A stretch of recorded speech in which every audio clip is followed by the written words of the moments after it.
দূরে সে পাশে বসে, পায়ে পায়ে কখনো চলে যায় এ জীবন উদযাপনের সুর, রেডিও রেডিও জাদু এগিয়ে চলার সুর, রেডিও রেডিও জাদু 90.8 megahertz community radio, Jadavpur university. শুরু হচ্ছে আমাদের বিশেষ অনুষ্ঠান ম্যাটেক্স কৃষি পাঠশালা। এই অনুষ্ঠানে আমরা ভূমি সুরক্ষা এবং চাষবাসের নানান দিক নিয়ে আলোচনা করব। 90.8 কমিউনিটি রেডিও জেইউতে এই বিশেষ অনুষ্ঠান শুনবেন সপ্তাহে 3 দিন।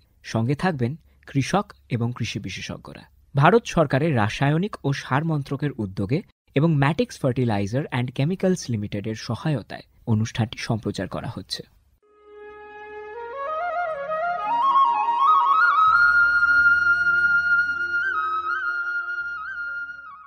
আজকের আমরা আলোচনা করব বর্ষাকালে সার প্রয়োগের পদ্ধতি, সমস্যা এবং ব্যবস্থাপনা। এই ব্যাপারে বলবেন ডক্টর সৈকত কুমার বাসু। অনুষ্ঠানটি শুনতে পাবেন কৃষি সংক্রান্ত দুটি ঘোষণার পর।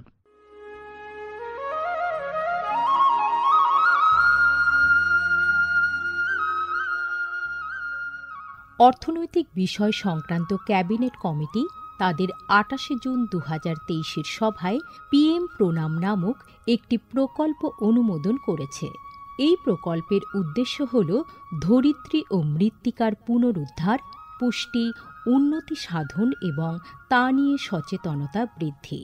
গ্রামীণ স্তর থেকে শুরু করে আমাদের সকলের প্রচেষ্টা মাতৃভূমির যত্ন ও স্বাস্থ্য রক্ষার জন্য এই অনন্য পদক্ষেপকে ফলপ্রসূ করে তুলতে পারে।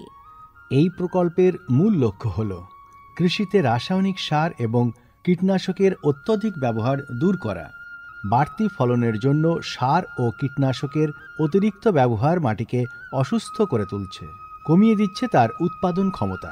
মাটির পুষ্টি আর সুরক্ষার জন্য প্রাকৃতিক অথবা জৈব সারের ভূমি পরীক্ষা ভিত্তিক সুষম ব্যবহার করা প্রয়োজন।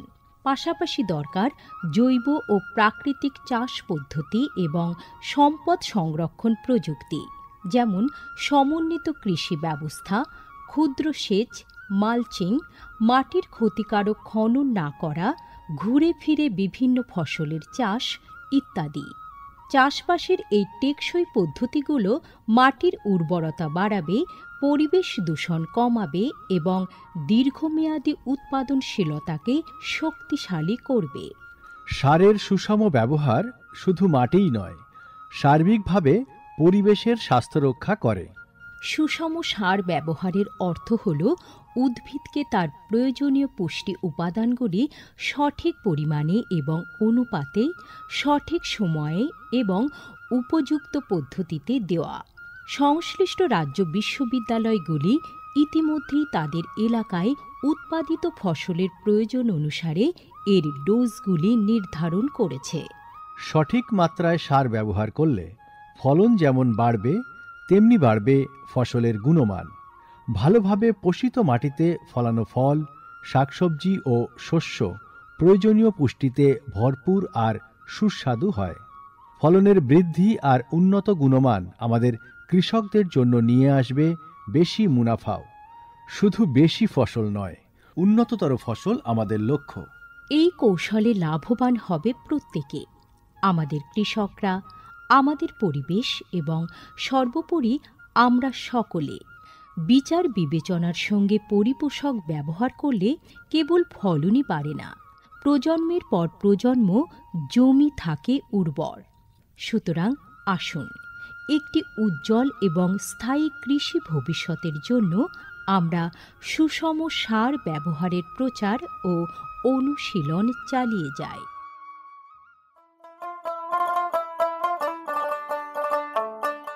বিকশিত ভারত সংকল্প যাত্রা বা VBSY এর একটি গুরুত্বপূর্ণ অংশ হল ভারত সরকারের সার বিভাগ দ্বারা PM প্রণাম স্কিম এবং কৃষিতে ড্রোন ব্যবহারের প্রচার।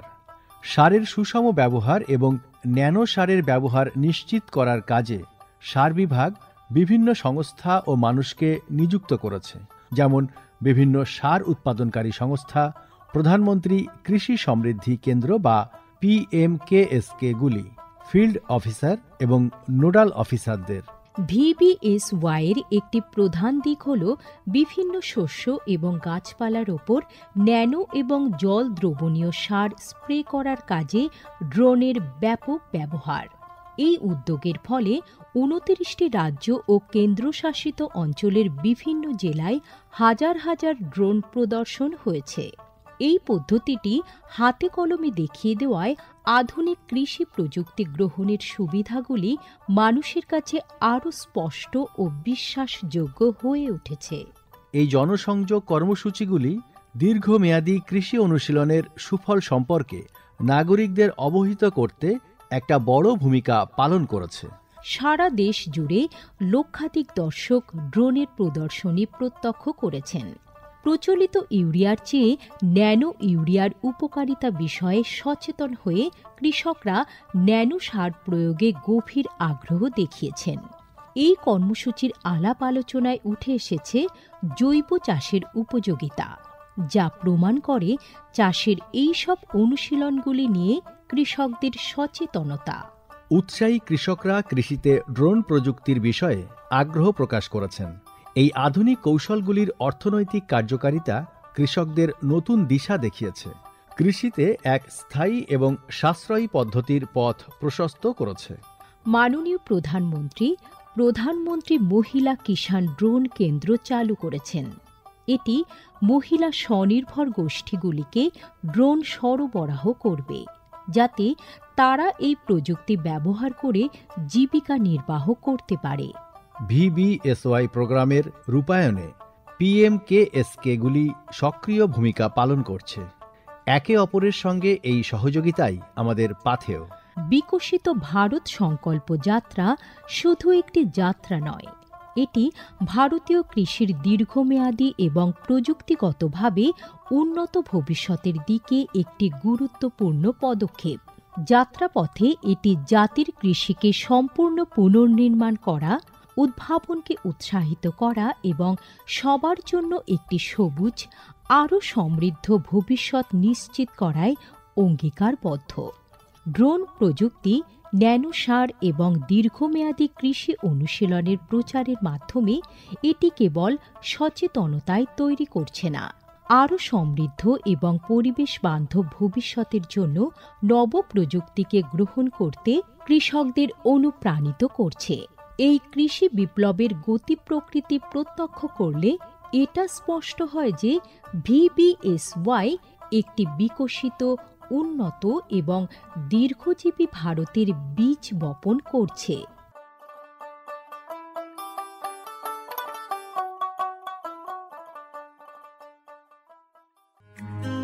ভারতের যে সার কোম্পানিগুলি সবচেয়ে দ্রুত গতিতে বৃদ্ধি পাচ্ছে, ম্যাটিক্স ফার্টিলাইজার্স অ্যান্ড কেমিক্যালস লিমিটেড তার মধ্যে অন্যতম। পশ্চিমবঙ্গের পানাগড়ে অবস্থিত তাদের কারখানায় বছরে 12.5 লক্ষ টনের উপর ইউরিয়া সার উৎপাদন হয়। গ্রিনফিল্ড প্রজেক্ট হিসেবে স্বীকৃত এই কারখানায় তৈরি হয় ডক্টর ফসল। ইতিমধ্যেই যা পূর্ব ভারতে সর্বাধিক বিক্রিত ইউরিয়া সার হয়ে উঠেছে। কৃষি উন্নয়ন ও ভূমি সুরক্ষা, ক্ষুধা, অপুষ্টি ও দারিদ্র দূরীকরণ, গ্রামীণ এলাকা ও বস্তি উন্নয়ন, লিঙ্গ সাম্য, পরিবেশ, স্বাস্থ্য, শিক্ষা ইত্যাদি নানান বিষয়ের উপর জোর দেয় ম্যাটিক্সের CSR প্রকল্পগুলি। ম্যাটিক্স এক সবুজ ভবিষ্যতের অঙ্গীকার।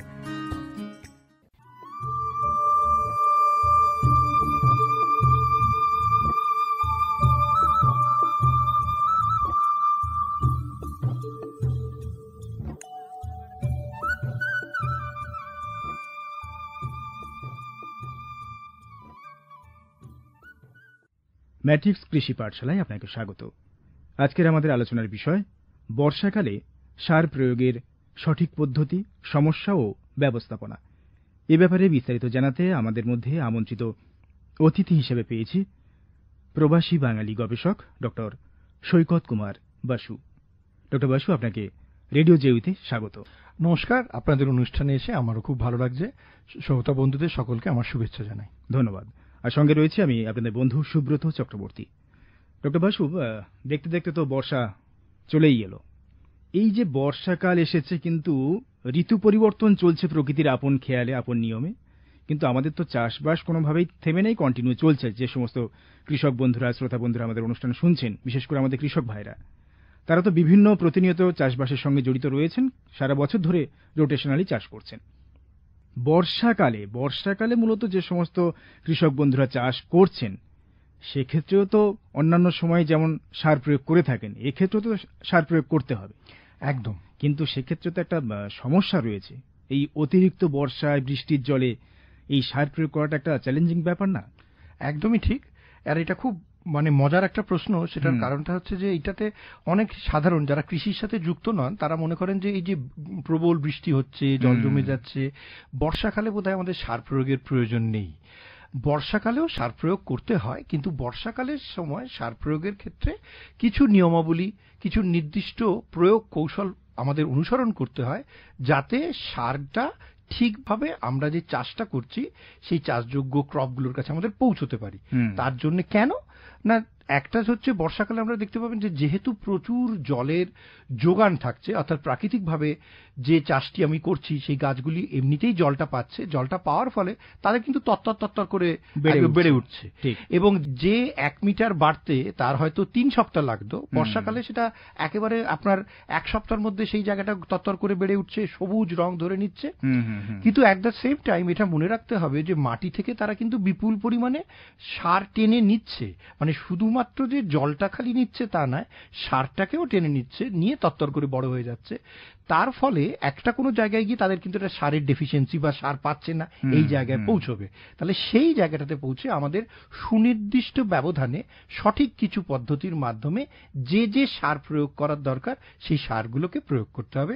এইভাবেই বর্ষাকালের সময় চাষের ব্যবস্থাটা, বিশেষ করে সার প্রয়োগের ক্ষেত্রে আমাদের একটু সাবধানতা অবলম্বন করতে হয়।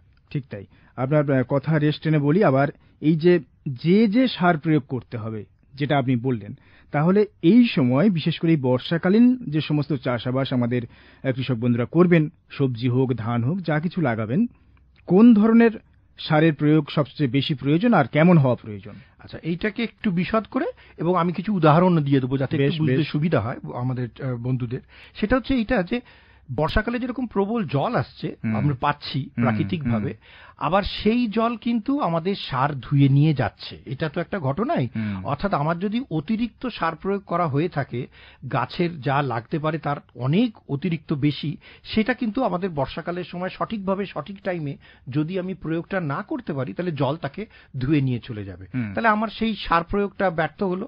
তাহলে এই ক্ষেত্রে দেখতে পাওয়া যায় যে সবাই বলি আমরা যে অজৈব বা ইনঅর্গানিক সারের থেকে জৈব অর্গানিক যে সমস্ত সারগুলো রয়েছে তার প্রয়োগটা করাটা বেটার, বিশেষ করে নাইট্রোজেন জাতীয় সারের ক্ষেত্রে। তার কারণটা হচ্ছে এইটা অর্গানিক সার হলে, বিশেষ করে অজৈব সার যদি না হয়, তাহলে এই যে সার বা এই যে নাইট্রোজেনটা ধীরে ধীরে গাছের কাছে পৌঁছয়।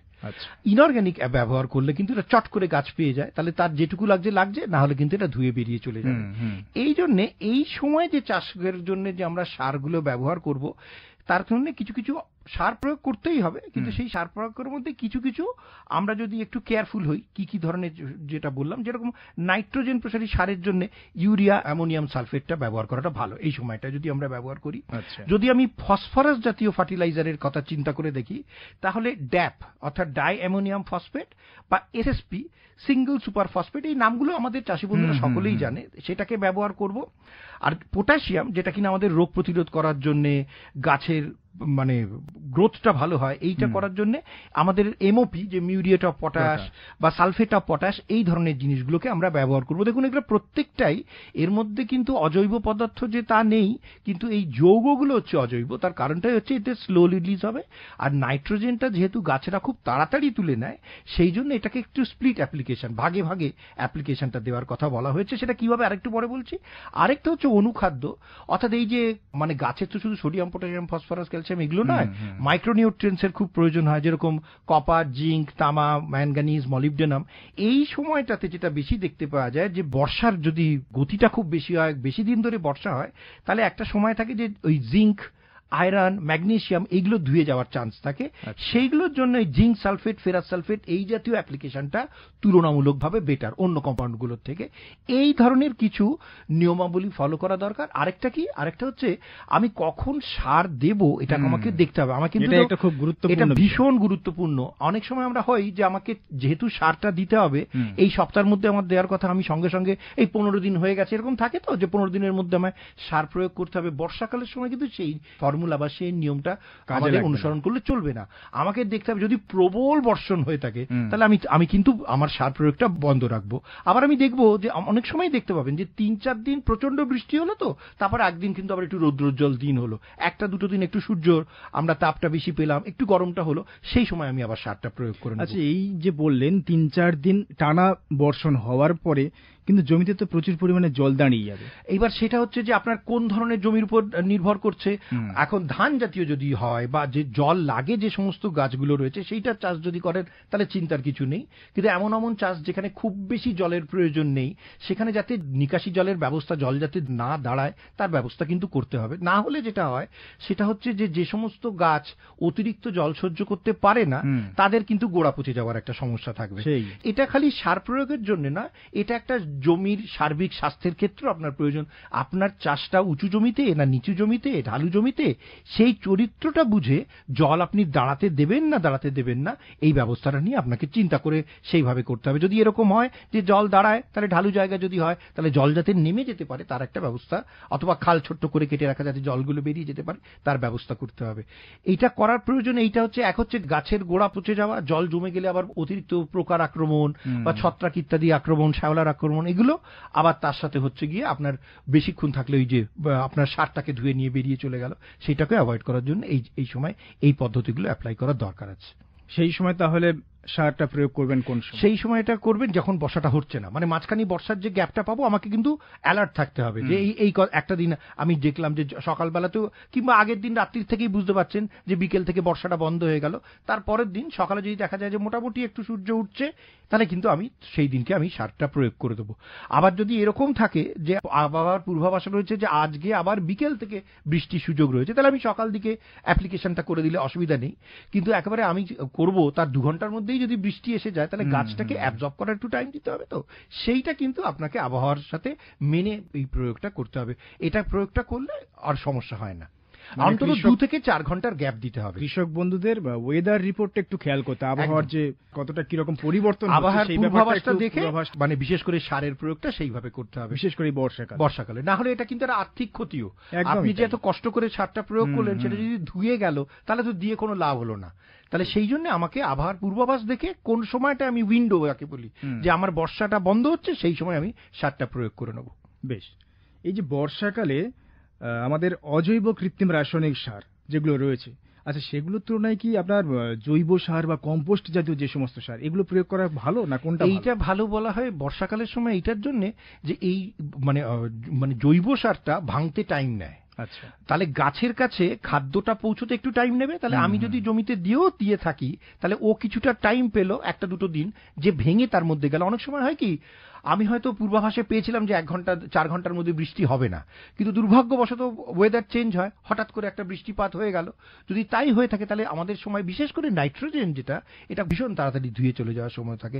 এই জন্য অর্গানিক নাইট্রোজেনের অ্যাপ্লিকেশনটা এই সময়টায় করতে পারলে একটু বেটার হয়। তাহলে সেই সময়টাতে আমরা দেখব যে বিশেষ করে কম্পোস্ট জাতীয় সার ইত্যাদিগুলো ভাঙতে সময় নেয়, মানে গাছের কাছে সার খাদ্যটা পৌঁছতে একটু টাইম নেয়, সেটা ভালো। বর্ষাকালের ক্ষেত্রে এই অ্যাপ্লিকেশনটা করাটা উচিত। এতে আপনার মানে খরচটাও সাশ্রয় হলো এবং সার প্রয়োগটাও সার্থক হলো, ধুয়ে যাওয়ার চান্স কম এবং সঙ্গে সঙ্গে গাছ পেয়ে গেল। অনেক সময় প্রচন্ড প্রবল বৃষ্টি হলো, সব ধুয়ে গেল, তাতে লাভ হলো না। এই যে ধীরে এবং নাইট্রোজেন অ্যাপ্লিকেশনটাও স্প্লিট ডোজ অ্যাপ্লিকেশন বলে কৃষির ভাষায়, যে আপনাকে ভাগে ভাগে স্বল্প পরিমাণে করার জন্য। এবং সেই ভাগে ভাগে কি রকম এই যে উইন্ডো অফ অপরচুনিটি, অর্থাৎ যখন যখন মাঝে মাঝে বৃষ্টিটা বন্ধ হচ্ছে সেই সময় আমি করে নেব। 2 থেকে 4 ঘন্টা গ্যাপ পেলেই যথেষ্ট, আমাদের কাজ হয়ে যাবে। বেশ, আচ্ছা বর্ষাকালে তো কঠিন সার যেগুলো, শক্ত সার যেগুলো, এছাড়াও তো আপনার রয়েছে তরল সার, সেগুলো তো একটা প্রয়োগের ব্যাপার রয়েছে। তারপর নিষিক্তকরণ বা পাতায় যেগুলো আমাদের মূলত স্প্রে করতে হয় যে সমস্ত সার, সেগুলো কেমন হওয়া উচিত বা সেইগুলো কিন্তু বর্ষাকালের ক্ষেত্রে এই লিকুইড সার যেগুলোকে আমরা বলছি, যেগুলো আমরা ফোলিয়ার স্প্রে বলি বা স্প্রেইং এর সাহায্যে দিই, এইটা না দেওয়াটাই ভালো। তার কারণটা হচ্ছে এইটা যে পাতাগুলো তো ভীষণ ভালোভাবে যখন শুকনো থাকে তখন যখন আমি এই স্প্রেটা করছি, তাতে অনেক সময় মাইক্রোনিউট্রিয়েন্ট ইত্যাদি দেওয়া থাকে, তার ফলে কি হচ্ছে ড্রাই পাতা হলে সেই স্টোমাটাগুলোকে খুলছে এবং সঙ্গে সঙ্গে সেটাকে শুষে নিতে পারছে। ভেজা পাতায় হলে অনেক সময় কিন্তু দেখতে পাওয়া যায় যে ভালোভাবে জিনিসটা আমি দিলাম এবং জ্বলন্ত অবস্থায় ভিজে পাতা হওয়ার ফলে টপ টপ করে সেটা পড়ে গেল, খুব একটা পাতার ক্ষেত্রে সে অ্যাবজর্ব করে উঠতে পারলো না। অনেক ক্ষেত্রে কোনো কোনো দেশের ক্ষেত্রে কোনো কোনো জায়গার ক্ষেত্রে কেউ কিছু স্টিকি এজেন্ট অ্যাড করে দেয়, মানে একটু সাবান মতো সলিউশন যেগুলোকে ওখানে অ্যাড করে দেওয়া যায়, সেইটাকে অ্যাড করে দিতে পারলে সুবিধাটা হচ্ছে এইটা যে আপনার পাতার সাথে স্টিক করে থাকতে পারে, কিন্তু এটা কিন্তু খরচা সাপেক্ষ। আমার ব্যক্তিগত মতামত হচ্ছে বর্ষাকালের পিরিয়ডটাতে আপনার হচ্ছে গিয়ে লিকুইড সারটাকে অ্যাভয়েড করাটা বেটার। এটাতে আমার মনে হয় যে খরচটা বাড়ে কিন্তু লাভটা সেরকম হয় না। আচ্ছা, কর্মসূত্রে আপনি দীর্ঘদিন বিদেশে রয়েছেন বা থাকছেন, এখনো তো আপনার গবেষণার বিষয় যেহেতু কৃষি নিয়ে, এবং সেখানে এই মনসুন পিরিয়ডে যখন দেখেন প্রত্যক্ষ করেন ফিল্ডে গিয়ে, সেখানকার মানুষজনরা কিভাবে ফার্টিলাইজার ইউজ করেন আর আমাদের এখানকার, এই দুটোর মধ্যে কম্পেয়ার। এইটা একটা মজার ব্যাপার হচ্ছে যে বিদেশের জায়গা যেটাকে আমরা ফার্স্ট ওয়ার্ল্ড কান্ট্রি বলি, সেখানে মনসুন বলে কিন্তু কিছু নেই। সুতরাং তাদের এমনি একটা বর্ষার সিজন ছোটখাটো কিছু কিছু সময় হয়, কিন্তু আমাদের যে ইলাবোরেট মনসুন প্রিপারেশনটা যেটা, সেটা ধরুন আমেরিকার ক্ষেত্রে বলুন, কানাডার ক্ষেত্রে বলুন, সেখানে অ্যাপ্লিকেবল হয় না। ওখানে মাঝে মাঝে বৃষ্টি হয়, সেই বৃষ্টিটা যেহেতু এখানে সেচ ব্যবস্থাটা খুব ভালো, সেহেতু তাদের জলের প্রয়োজন দিল, আর মাঝে মাঝে যে অল্প পরিমাণে বৃষ্টি বা মাঝে মাঝে বিভিন্ন জায়গায় হলো, কিন্তু আমাদের মনসুনের যে দীর্ঘদিন ধরে এই যে 3 মাস টানা বৃষ্টি, ওদিকে নেই। সুতরাং ওদের এই প্রযুক্তিটা লাগে না, ওখানে লাগে আবার 3 মাস টানা বরফ বা 4 মাস টানা বরফ, সেটাও তো এক ধরনের প্রেসিপিটেশন। তার জন্য যে কৌশলগুলো লাগে, সেই কৌশলের ক্ষেত্রে আগে থেকে চাষের ব্যবস্থাটা করে নেওয়া, তখন তো কিছুই গ্রো করতে পারবে না। বর্ষায় তো গাছ তবু বাড়বে, বরফ যখন এসে যায় তখন তো তারা গাছটা বাড়তে পারবে না। বর্ষাটাও এক ধরনের প্রেসিপিটেশন, বরফ পড়াটাও এক ধরনের প্রেসিপিটেশন। তাহলে ওদের ক্ষেত্রে কিন্তু এই প্রযুক্তিটা সম্পূর্ণ আলাদা। ওখানে টাইম ম্যানেজমেন্ট করা হয়, অর্থাৎ বরফ পড়ার আগেই জমিতে বীজ বপনের কাজটা করে দেখা হয়।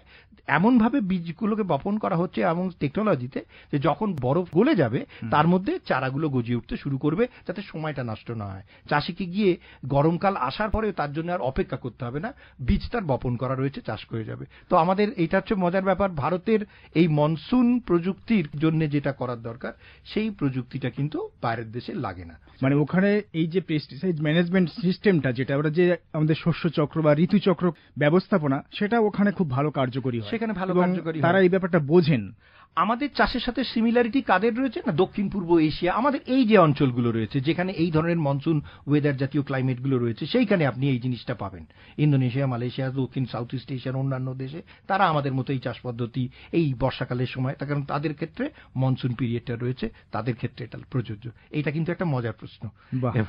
না, এটা আমরা জানতে চাইছি এই কারণে, যেহেতু আমাদের দেশে বা আমাদের রাজ্যে যে সমস্ত কৃষক বন্ধুরা বর্ষাকালীন চাষাবাদ করেন, তাদের মধ্যে একটা কনসেপ্ট দেওয়ার, যে বিদেশে যেহেতু আপনি কর্মসূত্রে কানাডাতে থাকেন, এবং সেই কারণে যদি কিছু একটা ধারণা তারা পেতে পারে যে আমাদের এখানে হয়, যিনি রয়েছেন আজকের আমাদের বিশেষজ্ঞ, তিনি তো রয়েছেন কর্মসূত্রে কানাডাতে, সেখানে কেমন ধরনের তারা করেন। আমি যেটা বলবো যে দুটোর মধ্যে যদি তফাৎ যদি দেখি, সেটা হচ্ছে ওদের ওয়েদার প্রেডিকশন সিস্টেমটা কিন্তু ভীষণ ভালো। মানে যখন বলা হলো আজকে অমুক সময় এতটার পরে বৃষ্টি হবে বা এতটার পরে তুষারপাত হবে বা অমুক দিনে ঘন মেঘলা হবে বা এরকম বাতাসপাত হবে, আপনি কিন্তু একদম ঘড়ির কাঁটা মিলিয়ে ডেট মিলিয়ে একদম প্রেডিকশন এত অ্যাকিউরেট, এত ভালো, মানে তাদের স্যাটেলাইট ডেটা ইমেজারি প্রসেসিংটা ভীষণ ভালো এবং সেটার প্রচার প্রসারটাও খুব ভালো। মানে সে রেডিও থেকে শুরু করে টেলিভিশন, ইন্টারনেট সমস্ত মাধ্যমে এত সুন্দরভাবে মানুষের কাছে পৌঁছে যায়, সে কৃষকই হোক বা এমনি সাধারণ মানুষ হোক, ওয়েদার চেঞ্জ প্যাটার্নটা সম্পর্কে বা কিভাবে পরিবর্তন হচ্ছে তারা আগে থেকে জানতে পারে, সেই অনুযায়ী আপনি প্ল্যানিং করতে পারবেন। ওদের যেহেতু কৃষিক্ষেত্র মাঠগুলো অনেক বড় এবং মেশিনারির মাধ্যমে চাষ করা হয়, তাই তাদের ক্ষেত্রে এই অ্যাপ্লিকেশনগুলোর ক্ষেত্রে এই কৃষির প্রেডিকশনটা খুব গুরুত্বপূর্ণ। কোন সময় আমি সেচ ব্যবস্থা করব, কোন সময় কীটনাশক দেবো বা দেবো না, এই ডিসিশনগুলো তৈরি করা মানে খুব গুরুত্বপূর্ণ। তার কারণটা হচ্ছে কোটি কোটি টাকার ইনভেস্টমেন্ট হচ্ছে ওদের দেশে ডলারের হিসেবে, তাহলে সেইটা ওদের জন্য একটা খুব গুরুত্বপূর্ণ পার্ট। বাহ, একটা নতুন একটা ধারণা আমাদের মধ্যেও জন্মালো যে বাইরের দেশে কেমনভাবে তারা চাষাবাদ করেন বা ফার্টিলাইজার ইউজ করেন। আচ্ছা, আমাদের এই যে রাজ্যে বা আমাদের দেশে এই যে মনসুন পিরিয়ড এখন চলছে, এই সময় মূলত যে সমস্ত কৃষক বন্ধুরা চাষাবাদের সঙ্গে জড়িত বা চাষ করতে কেউ কেউ আগ্রহী হচ্ছেন, সেক্ষেত্রে তাদের তাহলে কি কি কৌশল অবলম্বন করা দরকার বলে আপনার মনে হয়? একটা হচ্ছে প্রাথমিকভাবে জমির চরিত্র সম্পর্কে একটা ভালো ধারণা থাকা উচিত। অর্থাৎ আমি যে অঞ্চলে যে জায়গায় রয়েছি, অর্থাৎ আমি যদি বাঁকুড়ায় থাকি আর আমি যদি উত্তর 24 পরগনায় থাকি, তাহলে আমার কিরকম চাষাবাদ হচ্ছে বা কিরকম সময় কি পরিমাণে বর্ষণ হয় বা বর্ষাপাত হয়, এই ধারণাটা দেখে আমি কি ধরনের চাষ করছি সেটা আমাকে দেখে নিতে হবে। অর্থাৎ ড্রাই অঞ্চল, যে কোনো শুকনো অঞ্চলে, গুজরাট, রাজস্থানে ধরুন মেথি চাষ খুব ভালো হয়। মেথি আমাদের একটা মশলা হিসেবে আমরা তো ব্যবহার করি, ওদের ওখানে মেথি চাষ ব্যবহার হয়। এই মেথি চাষ যে পশ্চিমবঙ্গে করলে হবে না তা নয়, কিন্তু চাষ করতে গেলে আপনি দেখতে পাবেন যে গাছের গ্রোথটা খুব একটা ভালো হয় না। তার কারণটা হচ্ছে অতিরিক্ত জল পেলে গাছের ক্ষতি হয়, এই গাছগুলো খুব একটা ভালো বাড়তে পারে না। তারা শুষ্ক অঞ্চলে তাদের সেচের মাধ্যমে স্বল্প পরিমাণ জল দিলে তারা ভালো করতে পারে। তাহলে যে জায়গায়, যে অঞ্চল, যে কৃষিভিত্তিক, সেই জায়গায় কি ধরনের গাছপত্র ব্যবহার করব সেটা আমায় জানতে হবে। 2 নম্বর হচ্ছে আমি কি ধরনের সার প্রয়োগটা করছি এবং কখন কোন সময় করছি, সময় দেখে সময় মেনে, বীজ বপন করার আগে বা বীজ বপনের পরে বা বর্ষাকালের মাঝখানে, এবং অর্গানিক সার ব্যবহার করব না কি ইনঅর্গানিক সার ব্যবহার করব, বা আমি কেমিক্যাল সারই ব্যবহার করছি কিন্তু সেটা অর্গানিক কেমিক্যাল সার ব্যবহার করব, এই ধরনের যে জিনিসগুলো, এবং আমি যে ধরনের চাষটা করছি সেটা ক মাসের মধ্যে আমার চাষটা তৈরি হয়ে যাবে, সেইগুলোকে দেখে বুঝে আমাকে করতে হবে। আমাদের যেখানে ধান চাষের একটা বড় জায়গাগুলো রয়েছে সেখানে তারা এই ধরনের কাজগুলো করতে পারবেন। অর্থাৎ বর্ষাস্নাত অঞ্চল আমাদের দেশের যে জায়গা রয়েছে তার অনুযায়ী যে সমস্ত চাষগুলো করার দরকার সেগুলোকে করতে হবে, এবং সেই অনুযায়ী কিন্তু আমাকে সারের প্রয়োগটা দেখে নিতে হবে। এই সময় একটা হয় যে আমাদের সারের একটা অপপ্রয়োগ হয়, অর্থাৎ আমি চাষি না জেনে প্রয়োগ করছেন, সেটা জলের মধ্যে ধুয়ে যাচ্ছে। আপনাকে এই যে বললাম যে এই উইন্ডো অপরচুনিটি, অর্থাৎ কখন বর্ষা থামছে, কখন জল হচ্ছে না, তার মধ্যে সঠিক পরিমাণে চাষাবাদ করা, স্প্লিট ডোজ করা, একসাথে অতিরিক্ত বেশি চাষাবাদ না করা, লিকুইড সারগুলোকে এই কটা মাস এড়িয়ে যাওয়া, এই ধরনের জিনিসগুলো করার ক্ষেত্রে আপনার সুযোগ রয়েছে। যদি দেখা যায় সকাল দিকে আগের দিন খুব বাতাস হয়েছে, পরের দিন সকালে গাছপালাগুলো, পাতাগুলো শুকনো হয়ে গেছে, তাহলে কিন্তু সকালের দিকে আপনার একটা ওই সার প্রয়োগ করাটার জন্য ভালো দাঁড়াবে। আবার যদি দেখা যায় যে আমি সেই দিনকেই সারটা একটু 2 ঘন্টা 4 ঘন্টা পরে দুপুরের দিকে করলাম, তার মধ্যে আমার পাতাটা শুকিয়ে যাচ্ছে, আমি তার মধ্যেও করে নিতে পারি। এই অ্যাডজাস্টমেন্টটা আমাকে করে নিতে হবে, দেখে নিতে হবে। বর্ষার প্রয়োজনে জল নিকাশি ব্যবস্থা হতো, এবং জল নিকাশি ব্যবস্থা, যে ধরনের চাষ আমি করছি, যদি দেখা যায় যে জমিতে প্রচুর বন্যা হয়ে গেলে তো কারো কিছু করার নেই, কিন্তু যেখানে জল নিকাশি ব্যবস্থা করে আমি জলটাকে বার করে দিতে পারবো, যেখানে আমার অতিরিক্ত জল ক্ষতিকারক, সেখানে কিন্তু এই পদ্ধতিটা করতে হবে। না হলে আমার সারটাও ধুয়ে যাবে এবং গাছের গোড়া পচে যেতে পারে, এবং অন্যান্য পোকার উপদ্রব থেকে শুরু করে বলুন ছত্রাক, ফাঙ্গাস, এগুলোর আক্রমণ হতে পারে, বা ব্যাকটেরিয়া, ফাঙ্গাসের, সেটাকে অ্যাভয়েড করার জন্য এই পদ্ধতিগুলো ফলো করা দরকার। বেশ, মানে মোটামুটি আপনার কথায়, বিশেষ করে আজকের আলোচনায় কয়েকটা গুরুত্বপূর্ণ টপিক যেটা উঠে আসছে, যে এই সময় বিশেষ করে মনসুন পিরিয়ডে যে আমাদের ওয়েদার আপডেট, আবহাওয়ার খবরের দিকে আমাদের কৃষক বন্ধুদের একটু সতর্ক নজর রাখতে হবে, সতর্ক থাকা দরকার। এবং সেই রোজকার বই পড়ার মতো একদম প্রত্যেক দিন টু দিন আমার কিরকম আজকে বৃষ্টি হচ্ছে না, ঝড় থাকছে না, ও অতি বৃষ্টি, ভারী বৃষ্টি হচ্ছে কিনা, 2-3 দিন হবে কিনা, সেই বুঝে আমাকে আমার প্রয়োগ কৌশলটাকে ঠিক করে নিতে হবে। তাই যে সমস্ত কৃষক বন্ধুরা চাষ করতে চলেছেন, বিশেষ করে এই সময়, বা যারা করেছেন, তাদের যদি সঠিক ফার্টিলাইজার ইউজ ম্যানেজমেন্টটা যদি ঠিকঠাক না থাকে, তাহলে কিন্তু আপনারা আর্থিকভাবে এবং শারীরিক পরিশ্রম, যেগুলো সব দিক থেকেই আপনারা ক্ষতির শিকার হবেন। তাই আপনারা প্রতিনিয়ত যে আবহাওয়ার খবর, সেদিকে একটু নজর রাখুন। এবং সবচাইতে আরেকটা যেটা গুরুত্বপূর্ণ কথা আপনি বললেন, যে আপনার জমির ধরনটা, জলা জমি না উঁচু জমি, বা জমির জল দাঁড়াচ্ছে কিনা, সেই রকম যদি দাঁড়ায়, বা সেই সময় কি সবজি চাষ করবেন বা কি ধান চাষ করছেন সেটা। আরেকটা যেটা এর সাথে মানে শেষ জিনিসটা যেটা যোগ করতে হয়, সেটা হচ্ছে আজকাল ইন্টিগ্রেটেড নিউট্রিয়েন্ট ম্যানেজমেন্ট বলে একটি পদ্ধতি আবিষ্কার করা হয়েছে, যেটা বিদেশে খুবই হয়, আমাদের দেশেও চলে এসছে। সেটা হচ্ছে অর্গানিক এবং সিনথেটিক সার একসাথে মিশিয়ে ব্যবহার করা। অর্থাৎ কিছুটা চটজলদি সে খাবার পাবে আর কিছুটা খাবার সে স্লোলি পাবে। এই পদ্ধতিটাকেও বর্ষাকালের ক্ষেত্রে অ্যাপ্লিকেশন করা হয় এবং তাতে ভালো ফল পাওয়া যায়। ইন্টিগ্রেটেড নিউট্রিয়েন্ট ম্যানেজমেন্ট বলা হচ্ছে। বেশ, খুবই একটি দরকারি আলোচনা আজকের আমরা আলোচনা করলাম, যে বর্ষাকালে সার প্রয়োগের সঠিক পদ্ধতি, সমস্যা এবং ব্যবস্থাপনা। এই ব্যাপারে বিস্তারিত জানালেন প্রবাসী বাঙালি গবেষক ডক্টর সৈকত কুমার বসু, কৃষি বিজ্ঞানী ও পরিবেশবিদ। আর সঙ্গে ছিলাম আমি আপনাদের বন্ধু সুব্রত চক্রবর্তী। ডক্টর বসু, আপনাকে অসংখ্য ধন্যবাদ এত সুন্দরভাবে বুঝিয়ে বলার জন্য। আমারও খুব ভালো লাগলো, আপনাদেরকে অসংখ্য ধন্যবাদ আজকে আমাকে আমন্ত্রণ জানানোর জন্য, এবং শ্রোতা বন্ধুদের সকলকে আমার সশ্রদ্ধ প্রণাম জানাই। সবাই ভালো থাকবেন। শেষ করলাম আমাদের আজকের অনুষ্ঠান ম্যাটিক্স কৃষি পাঠশালা। সবাই ভালো থাকুন, আবার কথা হবে। নমস্কার। নমস্কার।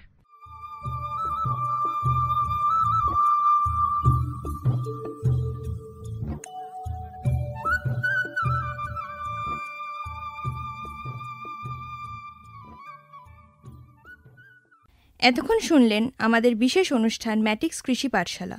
ভারত সরকারের রাসায়নিক ও সার মন্ত্রকের উদ্যোগে এবং ম্যাটিক্স ফার্টিলাইজার অ্যান্ড কেমিক্যালস লিমিটেডের সহায়তায় অনুষ্ঠানটি সম্প্রচার করা হলো। কেমন লাগলো এই অনুষ্ঠান আমাদের জানাতে পারেন 033-2457-2620 নম্বরে। শুনতে থাকুন কমিউনিটি রেডিও JU 90.8 মেগাহার্টজ।